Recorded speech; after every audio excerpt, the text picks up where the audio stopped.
আমার পিছনে পৃথিবীর সব থেকে এক্সপেন্সিভ কার্স রয়েছে। মজা করছি না, আমরা আমাদের হাতে পেয়েছি টোটাল $250 মিলিয়ন এর কার্স। তার মধ্যে একটার দাম এমনকি $100 মিলিয়ন। আর আমরা সেগুলোকে ওড়াবো, জলের ওপরে চালাবো, ড্রাইভ করব, আর এমনকি আকাশে উড়বো। এই সমস্ত গাড়িগুলো কেন তো দামি আপনাদেরকে দেখাবো। শুরু করব আমরা এই $1 গাড়িটাকে দিয়ে। এটা তো পুরো একটা জঞ্জাল। আপনি কেন এটাকে $1 বিক্রি করে দিচ্ছেন? তুমি দেখতেই পাচ্ছ এটা কোনো কাজের নয়। আমি এর উপর সময় আর টাকা নষ্ট করতে চাই না। যদি আপনি এই ডলারটা ধরেন তাহলে ডিল ফাইনাল। আমি এখনো বলবো এটা হলো একটা জঞ্জাল, কিন্তু যখন আমরা এর উপরে $20,000 খরচা করলাম, এটা চলতে শুরু করলো। ঠিক আছে, এবার তাহলে ব্যাড বয়কে স্টার্ট করা যাক। ও, আমি তো ভাবিনি এটা স্টার্ট হবে। এই গাড়িটা চলছে কিভাবে? কত ধোঁয়া বেরোচ্ছে, এটা তো পাগলামি।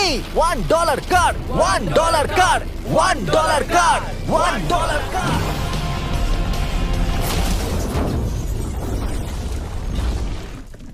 ঠিক আছে, তাহলে এটা হলো $1 কার। ভাগ্যিস আমি ওতে বসেছিলাম না। $100,000 কারটাকে নিয়ে এসো। এটা নিজে নিজেই চলতে পারে। মজা করছি না, এর ভেতরে কিন্তু কেউ নেই, তাও এটা দিব্যি চলছে। দেখা যাক 100 গ্র্যান্ডের গাড়িতে কি আছে। গাড়িটার ভেতরে তো অনেক জায়গা আছে। পৃথিবীতে অল্প কিছু গাড়ি আছে যার ভেতরে আমার বাচ্চারা ধরে যেতে পারে। তোমার আবার বাচ্চা আছে? হ্যাঁ, তোমরা সবাই চলো এটাকে নিয়ে ঘুরে আসি। টেসলা কেনার আসল কারণ হলো এটা নিজে নিজেই চলতে পারে। ঠিক আছে, আমি কিন্তু আর গাড়িটাকে চালাচ্ছি না। ও, এটা লেন চেঞ্জ করছে। এটা চলছে। এটা সত্যিই নিজে নিজেই চলছে। Throttle-টা দেখো, আমি দেখো। কিন্তু থ্রটাল দিইনি, আর স্টিয়ারিংও আমি হাত দিচ্ছি না। জিমি, তার মানে তুমি বলছো যে তুমি ঘুমোতে ঘুমোতেও গাড়ি চালাতে পারবে? না, একদম করবে না। ও, okay. চলো দেখা যাক গাড়িটা কত জোরে যেতে পারে। আমি পেছন থেকে হেলে গেলাম। এটা আমাকে ভয় পাইয়ে দিয়েছে। এটা তো সবে মাত্র শুরু। পরে এমনও গাড়ি আমরা দেখাবো যা লিটারালি প্লেন হয়ে যাবে আর উড়বে। কিন্তু এখন আরে ল্যাম্বোটাকে দেখো, ও, ধাক্কা লেগে যাচ্ছিল। এখানে চাবি লাগানো আছে, তাও এটাকে কেউ চুরি করেনি। যদিও এই গাড়িটার দাম দ্বিগুণ, তবু এই গাড়িটার ভেতরে জায়গা ও। অনেকটাই কম। জানি না কেন এই গাড়িটার দাম 200K, কারণ এর ভেতরে আমি ফিটি হচ্ছি ও না। কি জানে ল্যাম্বরগিনি কিভাবে চালাতে হয়? আচ্ছা, এটা চালু হয় কি করে? আমার মনে হয় এই শিফটারটা টিপতে হবে। ঠিক আছে, তাহলে আমরা এখন রাস্তায় নেমে পড়েছি। ও, কি সাউন্ড!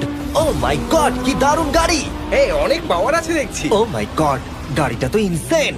আমি আস্তে করে থ্রটাল দিলেই গাড়িটা খুব জোরে দৌড়চ্ছে। আমার ড্রাইভ করা সবথেকে ফাস্টেস্ট কার এটা। যদি তোমরা কোনো ভালো গাড়ির সন্ধান করে থাকো তাহলে ডেফিনেটলি এটা সেই কার। আর এবার আমরা $300,000 গাড়িটাকে দেখাবো। আর এটা হলো সম্ভবত পৃথিবীর সবথেকে সেফ কার। এটা ট্যাঙ্কের মতো মনে হচ্ছে। আচ্ছা, এটা কি মিলিটারিদের গাড়ি নাকি? হ্যাঁ, এটা কিন্তু খুব উঁচু। তুমি এটাকে ল্যাম্বরগিনির সাথে কম্পেয়ার করো না। হ্যাঁ, ঠিকই বলেছো। চলো এবার দেখা যাক এই গাড়িটা কেন তো সেফ। প্রথমেই দেখাবো এই বুলেট প্রুফ উইন্ডো, যেটা এতটা মোটা। এই গাড়িটাতে একটা এক্সপ্লোসিভ প্রুফ আর্মার আছে। পরে এটাকে আমরা টেস্ট করব। কার্ল, তুমি কি বাটনটাকে প্রেস করতে চাও? না, একদমই তুমি নয়। কি স্মোক স্ক্রিন বাটনটা টিপতে চাও? প্লিজ। ওহো, ওহো, এটা তো দারুণ। এখানে তো পুরো ধোঁয়ায়